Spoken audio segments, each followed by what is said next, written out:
Dans cette série de capsules consacrée à la cinématique, nous allons étudier le vecteur position. Commençons par quelques définitions. Alors la cinématique, c'est l'étude du mouvement d'un système dans un référentiel, indépendamment des causes qui le provoquent. Le système correspond à l'objet dont on souhaite étudier le mouvement, le référentiel c'est le solide de référence par rapport auquel on repère les positions du système, et à ce référentiel on va toujours lui associer un repère d'espace, qui correspond donc ici à un repère orthonormé OIJK, qui va nous donner la position du point. Et on va également, au référentiel, y associer un repère de temps, qui va nous permettre d'associer une date à chaque position. Alors la position du point M du système à la date TI est donnée par le vecteur position noté OM à la date TI. Alors, pour illustrer mes propos, nous allons étudier le lancer d'une balle vers le haut avec un angle par rapport au sol.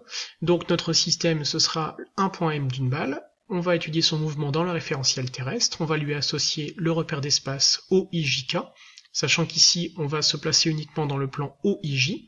Alors notez que les vecteurs unitaires I et J nous donnent la direction et le sens des axes, et que leur norme vaut 1. On va y associer également un repère de temps, tel que TI est égal à I fois tau. Alors tau correspond à l'intervalle de temps qui sépare chaque position du point M lors de la chronophotographie qui apparaît actuellement.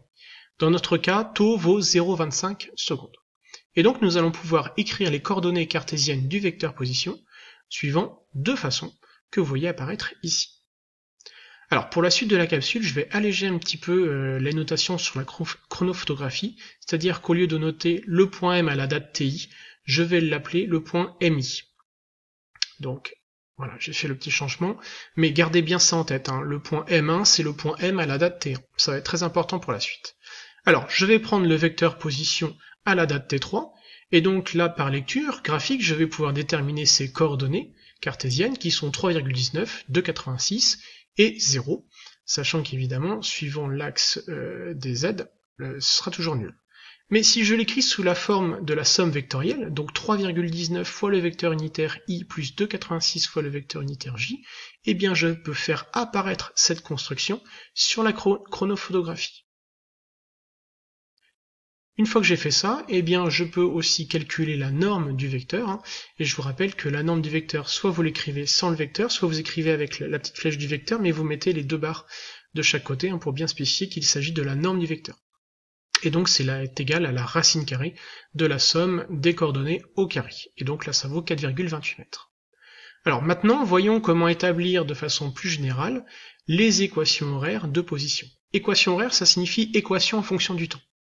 Alors je vous rappelle que chaque point M, hein, comme je vous l'ai dit tout à l'heure, est associé à une date T.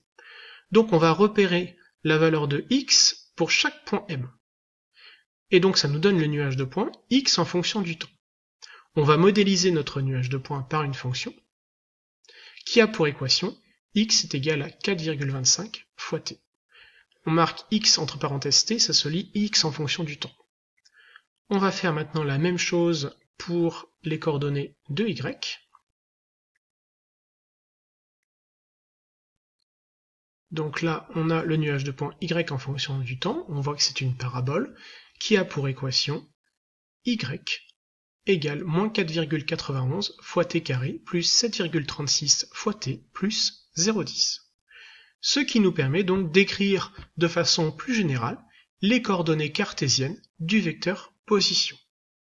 Et si je remplace t par 0,75 secondes, donc la valeur, hein, le OM à la date T3, eh bien je retrouve les mêmes valeurs que j'avais déterminées graphiquement tout à l'heure.